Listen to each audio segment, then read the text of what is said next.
Hi hello friends, welcome back to my channel. ಹೇಗಿದ್ದೀರಾ? ಎಲ್ಲರೂ ಚೆನ್ನಾಗಿದ್ದೀರಾ? ಇವತ್ತು ನಾನು ಡೈಲಿ ವ್ಲಾಗ್ನ ಶೇರ್ ಮಾಡ್ತಿದ್ದೀನಿ. ಹಾಗೆಯೇ ಉಗಾದಿ ಶಾಪಿಂಗ್ ಕೂಡ ತೋರಿಸ್ತೀನಿ ನಾನೇ ವಿಡಿಯೋದಲ್ಲಿ. ಸೊ ವಿಡಿಯೋನ ಪೂರ್ತಿಯಾಗಿ ನೋಡಿ. ನಿಮ್ಗೆ ಏನಾದರೂ ಈ ವಿಡಿಯೋ ಇಷ್ಟ ಇದ್ದರೆ ಪ್ಲೀಸ್ ಲೈಕ್ ಮಾಡಿ, ಹಾಗೆಯೇ ಸಬ್ಸ್ಕ್ರೈಬ್ ಮಾಡ್ಕೊಂಡು ಬನ್ನಿ.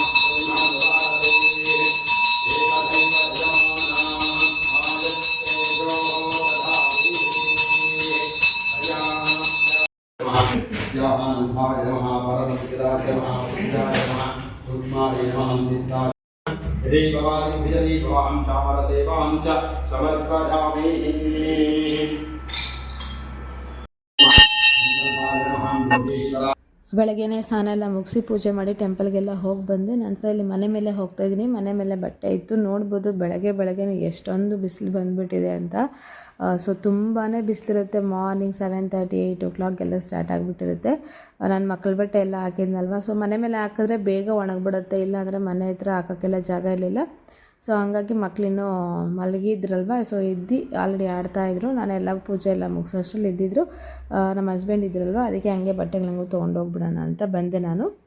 ಬಂದು ಇಲ್ಲಿ ಫಸ್ಟ್ ಕ್ಲಿಪ್ಗಳೆಲ್ಲ ಎತ್ಕೊಂಡ್ಬಿಟ್ರೆ ಆಮೇಲೆ ಬಟ್ಟೆನ ಎತ್ಕೋಬೋದು ಅಂತ ಇಲ್ಲಿ ಎತ್ಕೋತಾ ಇದ್ದೀನಿ. ಇಲ್ಲಿ ನೋಡ್ಬೋದು ಮನೆ ಮೇಲೆ ಪುಟ್ಟದಾಗಿ ಗಿಡಗಳನ್ನ ಇಟ್ಕೊಂಡಿದ್ರು. ಇದು ಪಾಟ್ ನನಗೆ ತುಂಬ ಇಷ್ಟ ಆಯಿತು. ಒಂಥರ ಮಗ್ಗ ಥರ ಇದೆ, ಅದರಲ್ಲಿ ಮನಿ ಪ್ಲ್ಯಾಂಟ್ನ ಇಟ್ಟಿದ್ರು ಅವರು. ಚಿಕ್ಕದಾಗಿ ಗಿಡಗಳನ್ನ ಬೆಳೆಸ್ಕೊಂಡಿದ್ದಾರೆ. ನಮಗೆ ಫೆಸಿಲಿಟಿ ಇಲ್ಲ ಬೆಳೆಸೋಕ್ಕೆ. ಸೊ ಇಲ್ಲಾಂದರೆ ನಾನು ಗಾರ್ಡನಿಂಗ್ ಮಾಡಬೇಕು ಅಂತ ನನಗೆ ತುಂಬ ಇಷ್ಟ ಆಯಿತು. ನಂತರ ಇಲ್ಲಿ ಮೀಶೋಲ್ಲಿ ಕೆಲವೊಂದಿಷ್ಟು ಪ್ರಾಡಕ್ಟ್ಸ್ನ ತರಿಸಿದ್ದೀನಿ. ಏನಿಲ್ಲ, ರಸ್ವಿನ್ಗೆ ಚೋಟುಗೆ ಬಟ್ಟೆ ತೊಗೊಂಡಿದ್ದೆ, ಲಡ್ಡುಗೆ ಬಟ್ಟೆ. ಸೊ ಸಿಂಪಲ್ ಆಗಿರೋದೇ ತೊಗೊಂಡಿದ್ದೀನಿ ನಾನು. ಯಾಕಂದರೆ ಇನ್ನೊಂದು 2 monthsಲ್ಲಿ ಲಡ್ಡು ಬರ್ತ್ಡೇ ಇದೆ. ಸೊ ಆಗ ಗ್ರ್ಯಾಂಡಾಗಿರೋದು ತೊಗೊಳ್ಳೋಣ ಅಂತ ಸಿಂಪಲ್ ಆಗಿರೋದನ್ನೇ ಆರ್ಡರ್ನ ಮಾಡಿದ್ದೆ ನಾನಿಲ್ಲಿ. ನಂತರ ಮನೆಗೆ ಉಗ್ಸ್ಬೇಕಾಗಿತ್ತು. ಅಂದರೆ ಈ ಮೊಳೆಗಳೆಲ್ಲ ಹೊಡೆದ್ಬಿಟ್ರೆ ಗೋಡೆ ಡ್ಯಾಮೇಜ್ ಆಗುತ್ತಲ್ವ. ಸೊ ಹಾಗಾಗಿ ಉಕ್ಸ್ನ ತೊಗೊಂಡಿದ್ದೆ ನಾನು. ಈ ಥರದ್ದು ನೋಡ್ಬೋದು ನೀವು. ಈ ಥರದ್ದೆಲ್ಲ ತೊಗೊಂಡ್ಬಿಟ್ರೆ ಏನಾಗುತ್ತೆ ಅಂದರೆ, ನೀವು ಎಲ್ಲಿ ಬೇಕೋ ಅಲ್ಲಿ ಸ್ಟಿಚ್ ಮಾಡಿ ಅಂಟಿಸ್ಕೊಂಡು ನೀವು ಯಾವ್ದು ಬೇಕೋ ಅದನ್ನು ಹ್ಯಾಂಗಿಂಗ್ ಮಾಡಿ ಯೂಸ್ ಮಾಡ್ಕೋಬೋದು. ಇದು ಹಾಲಲ್ಲಿ ಯೂಸ್ ಮಾಡ್ಕೋಬೋದು, ರೂಮ್ಗಳಲ್ಲಿ, ಹಾಗೆಯೇ ನೀವು ಕಿಚನಲ್ಲಿ ಕೂಡ ಯೂಸ್ ಮಾಡ್ಕೋಬೋದು. ಸೊ ಹಾಗಾಗಿ ನಾನು ಇದನ್ನು ತರಿಸ್ಕೊಂಡಿದ್ದೆ. ನಂತರ ಇಲ್ಲಿ ರಸ್ವಿನ್ಗೆ ಇದು ತರಿಸ್ಕೊಂಡಿದ್ದೀನಿ, ಆರೆಂಜ್ ಕಲರ್ದು. ಇದು ಫುಲ್ ಓಪನ್ ಮಾಡಿ ತೋರಿಸ್ತಾ ಇಲ್ಲ, ಯಾಕಂದರೆ ನೀವು ಹಬ್ಬದ ದಿನವೇ ಅವ್ರಿಗೆ ಹಾಕಿದಾಗ ಹೆಂಗಿರುತ್ತೆ ಅಂತ ನೋಡಲಿ ಅಂತ ಅಷ್ಟೇ. ಇಲ್ಲಿ ವೈಟ್ ಕಲರ್ದು ಪಂಚೆ ಬರುತ್ತೆ, ಕಚ್ಚೆ ಪಂಚೆ. ನಂತರ ಇದು ರಸ್ವಿನ್ಗೆ ತೊಗೊಂಡಿದ್ದೀನಿ ಆರೆಂಜ್ ಕಲರ್ದು. ಇದು ಬ್ಲೂ ಕಲರ್ ಬಂದು ಲಡ್ಡುಗೆ ಚಿಕ್ಕವನಿಗೆ ತೊಗೊಂಡಿದ್ದೀನಿ. ಅದ್ರ ಮೇಲೆ ಒಂಥರ ಗೋಲ್ಡ್ ಕಲರ್ ಪ್ರಿಂಟ್ ಬಂದಿದೆ. ಕ್ವಾಲಿಟಿ ನಾವು ಕೊಟ್ಟಿರೋ ಪ್ರೈಸ್ಗೆ ಓಕೆ ಆಗಿರುತ್ತೆ. ಸೂಪರಾಗಿ ಅಂತಲ್ಲ, ಹಾಗಂತ ಏನು ಚೆನ್ನಾಗಿಲ್ಲ ಅಂತನೂ ಅಲ್ಲ. ಇಲ್ಲಿ ನೋಡ್ಬೋದು, ಆಗಲೇ ಲಡ್ಡುಗೆ ಸರಿಯೆಲ್ಲ ತಿನ್ನಿಸಿ ಸ್ನಾನ ಮಾಡಿಸಿ ಬಿಟ್ಟಿದ್ದೆ. ನೋಡ್ಬೋದು ಈಗ ಹೆಂಗಿದ್ದಾನೆ. ಇನ್ನು ಸ್ವಲ್ಪ ಹೊತ್ತಿಗೆ ಒಂದು ನಿದ್ದೆ ಆಗಿ ಎದ್ದು ಬಂದಮೇಲೆ ನೋಡ್ಬೋದು. ಇನ್ನು ಬಟ್ಟೆಲ್ಲ ಏನೂ ಇಟ್ಟಿಲ್ಲ, ಎಕ್ಸ್ಕೊಂಡಿಲ್ಲ ನಾನು. ಕೂತ್ಕೊಂಡು ಅಲ್ಲಿ ರಸ್ವಿನ್ನು ಮತ್ತು ಅವ್ರ ಪಪ್ಪ ಊಟ ತಿಂತಾಯಿದ್ದ. ಹಾಗಾಗಿ ಇಲ್ಲಿ ನಾನು ಮ್ಯಾನೇಜ್ ಮಾಡ್ತಾ ಇದ್ದೆ. ಇವನಿಗೆಲ್ಲ ಊಟ ತಿನ್ನಿಸಿದ್ದಾಯಿತು. ರಸ್ವಿನೆಲ್ಲ ಊಟ ತಿಂದಾದಮೇಲೆ ಒಂದಿಷ್ಟು ಫ್ರೂಟ್ಸ್ನ ತಂದಿದ್ರು. ಸೊ ಅದನ್ನೆಲ್ಲ ತೊಳೆದು ಎತ್ತಿಡೋಣ ಅಂತ ನೋಡ್ತಾ ಇದ್ದೆ. ಏನಂತಂದರೆ, ಫ್ರೂಟ್ಸ್ನಲ್ಲಿ ನೀವು ಎಷ್ಟು ಸಲ ತೊಳೆದ್ರೂ ಕಡಿಮೆ ಅಂತಲೇ ಹೇಳ್ಬೋದು. ಒಂದು ಆರೆಂಜು ಮತ್ತು ಪ್ರೋಮೋಗ್ರಾನೆಟ್ನ ತೊಳೆದಿಲ್ಲ ಅಂದರೂ ಪರವಾಗಿಲ್ಲ, ಒಳಗಡೆ ಇರುತ್ತಲ್ವ ಅದರಲ್ಲಿ ತಿನ್ನೋವಂಥ ಐಟಮ್ಸು. ಬಟ್ ಆ್ಯಪಲ್ಲು ಮತ್ತು ದ್ರಾಕ್ಷಿನಂತೂ ತುಂಬ ಕೇರ್ಫುಲ್ಲಾಗಿ ತೊಳಿಬೇಕಾಗತ್ತೆ.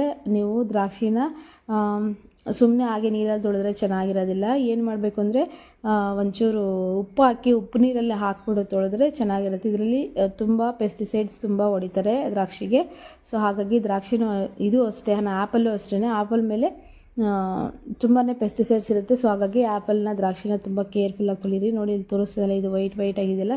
ಸೊ ಇದೆಲ್ಲನೂ ನೀಟಾಗಿ ಹೋಗಬೇಕಂದ್ರೆ ಉಪ್ಪು ನೀರಲ್ಲೇ ತೊಳಿಬೇಕಾಗತ್ತೆ ನೀವು. ಸೊ ಹಾಗಾಗಿ ಉಪ್ಪು ನೀರಲ್ಲೇ ತೊಳೆದು ನೀಟಾಗಿ ಎತ್ತಿಡಬೇಕಾಗತ್ತೆ.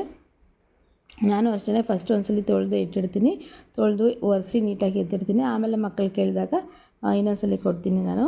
ಇಲ್ಲಿ ನೋಡ್ಬೋದು, ಒಂದು ನಿದ್ದೆ ಆಗಿ ಎದ್ದು ಬಂದ ಮೇಲೆ ವಾಶ್ರೂಮ್ಗೆ ಹೋಗಿದ್ದ ಅಂತ ಕರ್ಕೊಬಂದರೆ ಬಕೆಟಲ್ಲಿ ಕೂರಿಸಿದ್ರಿ. ಬಕೆಟಲ್ಲಿ ಎದ್ದು ಬರೋಕ್ಕೆ ರೆಡಿ ಇಲ್ಲ ಅವನು. ಆಡ್ತಾನೆ ಇದ್ದಾನೆ. ಸುಮಾರು ಒಂದು ಬಿಸಿ ನೀರೇ ಅದು, ಒಂದು 30 minutes ಅಲ್ಲೇ ಕೂತ್ಕೊಂಡು ಆಡ್ಕೊಂಡಿದ್ದ. ಆನಂತರ ಲಂಚೆಲ್ಲ ಮುಗಿಸಿತ್ತಲ್ಲ, ಆಮೇಲೆ ಫ್ರೂಟ್ಸ್ನ ಕೊಟ್ಟೆ. ಫ್ರೂಟ್ಸ್ ಅಂದರೆ ಲಂಚ್ ಅಲ್ಲ, ಒಂದು 12 o'clock ಹಂಗೆ ನಾನು ಈ ಫ್ರೂಟ್ನ ಕಟ್ ಮಾಡಿ ಕೊಡ್ತಾಯಿದ್ದೀನಿ. ಬೆಳಗ್ಗೆ ಟಿಫನ್ ಮುಗಿಸಿದ್ಮೇಲೆ ಒಂದು ಫ್ರೂಟ್ನ ಕೊಡ್ತೀನಿ. ನಂತರ ಲಂಚ್ ಮುಗಿಸಿದ್ಮೇಲೆ ಒಂದು ಫ್ರೂಟ್ನ ಕೊಡ್ತೀನಿ. ಸ್ನ್ಯಾಕ್ಸ್ ಇದ್ದರೆ ಸ್ನ್ಯಾಕ್ಸ್, ಫ್ರೂಟ್ಸ್ ಇದ್ದರೆ ಫ್ರೂಟ್ಸ್, ಏನಿದ್ರೆ ಅದು. ಯಾಕಂದರೆ ಮತ್ತೆ ಊಟ ಆದಮೇಲೆ ಗ್ಯಾಪ್ ತುಂಬ ಆಗ್ಬಿಡುತ್ತಲ್ಲ ನೈಟ್ಗೆ. ಸೊ ಹಾಗಾಗಿ ಈಗ ಕಟ್ ಮಾಡಿ ಕೊಡ್ತಾಯಿದ್ದೀನಿ. ಇದು ವೀಡಿಯೋ ಮಾಡ್ತಾಯಿರೋದು ರಸ್ವಿನು, ಅದಕ್ಕೆ ಶೇಕ್ ಮಾಡ್ತಾಯಿದ್ದೆ ನಾನು. ಇದು ಆರೆಂಜ್ ಮೇಲೆ ಮಾತ್ರ ಪೊಮೊಗ್ರಾನೇಟ್ ಮೇಲೆ ಮಾತ್ರ ಒಂಥರ ಆಗಿತ್ತು ದಾಳಂಬ್ರಿ, ಬಟ್ ಒಳಗಡೆ ಓಕೆ ಚೆನ್ನಾಗೇ ಇತ್ತು.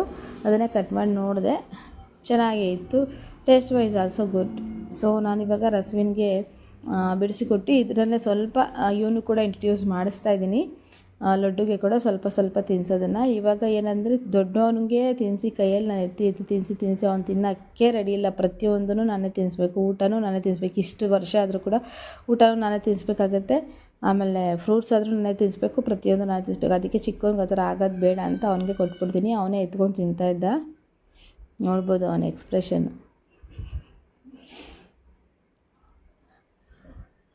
ಅವನೇ ತಿಂತಾನೆ, ಏನು ಬೇಕಾದರೂ ಅವನೇ ತಿಂತಾನೆ. ರೈಸು ಅಷ್ಟೇ, ಒಂದು ಪುಟ್ಟ ತಟ್ಟೆಯಲ್ಲಿ ಅಗಲಗಳನ್ನ ದೂರ ಹಾಕ್ಬಿಟ್ಟು ಕೊಟ್ಬಿಟ್ರೆ ಒಂದೊಂದೇ ಎತ್ಕೊಂಡು ತಿಂತಾನೆ. ಅದಕ್ಕೆ ನಾನು ಇವಾಗಿಂದನೇ ಅವನಷ್ಟಿಗೆ ಅವನೇ ತಿನ್ನೋದನ್ನು ಕಲಿಸೋಣ ಅಂತ. ರಸ್ವಿನ್ಗೆ ಚಿಕ್ಕ ಮಗು ಹಾಗೆಯೇ ಒಬ್ಬನೇ ಮಗ ಅಂತ ಅಂದ್ಬಿಟ್ಟು ತಿನ್ನಿಸಿ ಏನಾಗ್ಬಿಟ್ಟಿದೆ ಅಂದರೆ ಇವಾಗ ಕೂಡ ನೀನೇ ತಿನ್ನಿಸು ಅಂತಾನೆ. ಹಂಗಾಗಿ ಎರಡನೇ ಮಗುಗೆ ಆ ಥರ ಆಗೋದು ಬೇಡ ಅಂತ ಇವ್ನಿಗೆ ತಿನ್ನಿಸ್ತಾ ಇದ್ದೀನಿ. ನೋಡ್ಬೋದು ಕ್ಯಾಮ್ರಾಗೆ ಮಾತ್ರ ಸಕ್ಕತ್ತಾಗಿ ಫೋಕಸ್ ಮಾಡ್ತಾನೆ. ಕ್ಯಾಮ್ರಾ ಕಾಣಿಸಿದ್ರೆ ಸಾಕು ಸ್ಮೈಲ್ ಕೊಡ್ತಾನೆ, ಕ್ಯಾಮ್ರಾ ಕಾಣಿಸಿದ್ರೆ ಸಾಕು ಫುಲ್ ಫೋಕಸ್ ಮಾಡ್ಕೊಂಡು ನೋಡ್ತಾ ಇರ್ತಾನೆ. ಈಗ ನೋಡ್ಬೋದು ರಸ್ವಿನ್ ಕೂಡ ಒಂದು ನ್ಯಾಪ್ ಹಾಕ್ಕೊಂಡು ಎದ್ದು ಬಂದ. ಈಗ ಹೊರಗಡೆ ಇದ್ದ. ಊಟ ತಿನ್ನಬಾರು ಅಂತಾರೆ, ಅಲ್ಲಿಗೆ ತೊಗೊಂಬಂದು ಕೊಡು ಅಂತ ಹೇಳಿದ್ದೆ. ಅಲ್ಲಿಗೆ ತೊಗೊಂಬಂದು ಕೊಟ್ಟಿದ್ದೆ. ಟೆಂಟ್ ಹಾಕ್ಕೊಂಡು ಕುತ್ಕೊಂಡವನೇ. ಅದು ಟೆಂಟ್ ಅಂತೆ, ಸೊ ಅಲ್ಲೇ ಊಟ ಮಾಡ್ತೀನಿ ನಾನು ಅಂತ ಅಲ್ಲೇ ಮಾಡ್ತಾಯಿದ್ದ. ಇದು ಮಧ್ಯಾಹ್ನದ ಲಂಚ್ ಟೈಮಲ್ಲಿ ಮಾಡಿರೋವಂಥದ್ದು. ಊಟ ಮಾಡಿ ನಂತರ ಇಲ್ಲಿ ನೋಡ್ಬೋದು ಅವನು ಹೊರಗಡೆ ಇದ್ದರೆ ಇವನು ಅಲ್ಲಿಗೆ ಹೋಗಬೇಕು. ಎಷ್ಟು ಸರಿ ಹಿಡ್ಕೊಂಡ್ರು ಕೂಡ ಅಲ್ಲಿಗೆ ಹೋಗ್ಬೇಕಂತಾರೆ. ಏನು ಗೊತ್ತಾ, ತುಂಬ ದೊಡ್ಡ ಮಕ್ಕಳಾದರೆ ಹೇಗೋ ಮ್ಯಾನೇಜ್ ಮಾಡೋದು, ತುಂಬ ಪುಟ್ಟ ಮಕ್ಕಳಾದರೆ ಹೇಗೋ ಮ್ಯಾನೇಜ್ ಮಾಡ್ಬೋದು. ಬಟ್ ಈ ಥರ ಮಕ್ಕಳನ್ನ ಮ್ಯಾನೇಜ್ ಮಾಡೋದು ತುಂಬಾ ಕಷ್ಟ. ಹಿಡಿದು ಎತ್ಕೊಂಬಂದಿಡಬೇಕು. ಇದು ಮತ್ತೆ 4 ಗಂಟೆ ಹಂಗೆ 4:30. ಸೊ ಆ ಟೈಮಲ್ಲಿ ಮತ್ತೆ ನಾನು ದ್ರಾಕ್ಷಿನ ತೊಳೆದುಕೊಡ್ತಾಯಿದ್ದೀನಿ. ದ್ರಾಕ್ಷಿ ಸೆಕೆಂಡ್ ಟೈಮ್ ಸ್ನ್ಯಾಕ್ಸ್ ಅನ್ನೋ ಥರ ದ್ರಾಕ್ಷಿನ ಕೊಡ್ತಾಯಿದ್ದೀನಿ. ಮಕ್ಕಳಿಗೆ ಏನಂದರೆ ತುಂಬ ಹೊರಗಡೆ ಇರೋ ಫ್ರೂಟ್ಸ್ನ ತೊಗೊಂಬಂದು ಕೊಡೋ ಬದಲು ಈ ಥರ ಫ್ರೂಟ್ಸ್ನ ಕೊಟ್ಟರೆ ಬೆಸ್ಟ್ ಅಂತ ನನ್ನ ಉದ್ದೇಶ. ನಂತರ ಇಲ್ಲಿ ಈವ್ನಿಂಗ್ಗೆ ನನಗೊಂದು ಗ್ಲಾಸ್ ಟೀ ಹಾಗೆಯೇ ರಸ್ವಿನ್ಗೆ ಹಾಲನ್ನ ಕಾಯಿಸಿಟ್ಕೊಂಡು ಮತ್ತೆ ನೈಟಿಂದ ವ್ಲಾಗ್ನ ಕಂಟಿನ್ಯೂ ಮಾಡ್ತಾಯಿದ್ದೀನಿ. ಇಲ್ಲಿ ನೈಟ್ಗೆ ಅಂತ ಡಿನ್ನರ್ಗೆ ಅಂತ ನಾನು ಎಗ್ ಪಲ್ಯ ಅಂದರೆ ಎಗ್ ಬುರ್ಜಿನ ಮಾಡ್ಕೊತಾ ಇದ್ದೀನಿ. ಎಗ್ ಬುರ್ಜಿ ಮಾಡಿ ಚಪಾತಿ ಮಾಡೋ ಪ್ಲ್ಯಾನಿಂಗ್ ಇತ್ತು. ಸೊ ಹಾಗಾಗಿ ಎಗ್ ಬುರ್ಜಿನ ಮಾಡ್ಕೊತಾ ಇದ್ದೀನಿ. ನನಗೆ ಹೇಗೆ ಬರುತ್ತೋ ಮಾಡಿದ್ದೀನಿ. ನನಗೆ ಅಡುಗೆಯಲ್ಲೆಲ್ಲ ತುಂಬ ಅಷ್ಟೊಂದು ಎಕ್ಸ್ಪರ್ಟ್ ಅಂತ ಏನೂ ಇಲ್ಲ. ಸೊ ನನಗೆ ಎಷ್ಟು ಬರುತ್ತೋ ಅಷ್ಟರಲ್ಲಿ ನಾನು ಮಾಡ್ಕೋತೀನಿ ಅಡುಗೆನ. ಇಬ್ಬರಿಗೆ ಆಗಿರೋದ್ರಿಂದ ಪುಟ್ಟದಾಗ ಒಂದು 4 ಮೊಟ್ಟೆ ಹಾಕಿ ಮಾಡಿದ್ದೆ. 4ರಿಂದ 5 ಮೊಟ್ಟೆಗಳಷ್ಟೇ. ನಂತರ ಇಲ್ಲಿ ಚಪಾತಿ ಕೂಡ ನಾದಿ ಕಲಸಿ ಇಟ್ಟಿದ್ದೀನಿ. ಇದನ್ನು ಕೂಡ ಮಾಡಬೇಕು. ಈವ್ನಿಂಗ್ ಮತ್ತು ಇನ್ನೊಂದ್ಸಲಿ ಮಲಗ್ತಾನೆ ಚಿಕ್ಕೋನು, ಆವಾಗ ಮಾಡ್ಕೋಬೇಕು ಚಪಾತಿ. ನಾನು ಇಲ್ಲಿ ನೋಡ್ಬೋದು ಚಪಾತಿನ ಮಾಡ್ಕೋತಾ ಇದ್ದೀನಿ. ಕೆಲವೊಂದಿಷ್ಟು ಚಪಾತಿಗಳು ನಾನು ವಿತ್ ಆಯಿಲ್ ಮಾಡ್ಕೋತೀನಿ, ಕೆಲವೊಂದಿಷ್ಟು ಚಪಾತಿಗಳು ವಿತೌಟ್ ಆಯಿಲ್ ಮಾಡ್ಕೋತೀನಿ. ಸೊ ಹಂಗಾಗಿ ನನಗೆ ಒಂಥರ ಬ್ಯಾಲೆನ್ಸ್ ಆದಾಗ ಅನಿಸುತ್ತೆ. ಎಲ್ಲ ಚಪಾತಿಗಳಿಗೂ ಆಯಿಲ್ ಹಾಕಿ ತಿನ್ನೋದಕ್ಕಿಂತ ಹಂಗೊಂದು ಹಿಂಗೊಂದು ತಿಂದರೆ ಬೆಸ್ಟ್ ಅಂತ ಅನಿಸುತ್ತೆ. ಸೊ ಹಾಗಾಗಿ ನಾನು ಇಲ್ಲಿ ಚಪಾತಿನ ಮಾಡ್ಕೋತಾ ಇದ್ದೀನಿ. ಮತ್ತು ಇನ್ನೊಂದರ ನಾನು ಕರೆಕ್ಟಾಗಿ ರೌಂಡ್ ಶೇಪ್ ಮಾಡೋಕ್ಕೆ ಬರೋದಿಲ್ಲ.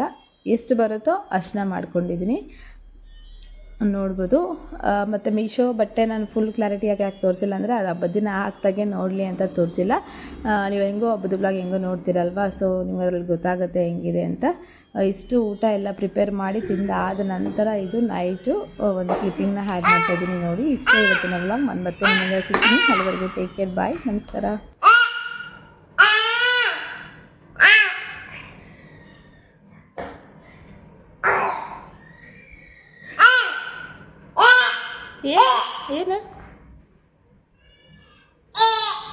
ಏನು ಮಾಡ್ತಿದ್ದೀರಾ? ಹಲೋ ಗುಬಚ್ಚಿ ಗುಬಚ್ಚಿ ಗುಬಚ್ಚಿ ಗುಬಚ್ಚಿ ಗುಬಚ್ಚಿ ಗುಬಚ್ಚಿ ಗುಬಚ್ಚಿ ಗುಬಚ್ಚಿ ಅಚ್ ಎಂತ ತಲೆ ಕೊಡ್ಕೊತಾರದ ಗುಬಚ್ಚಿ.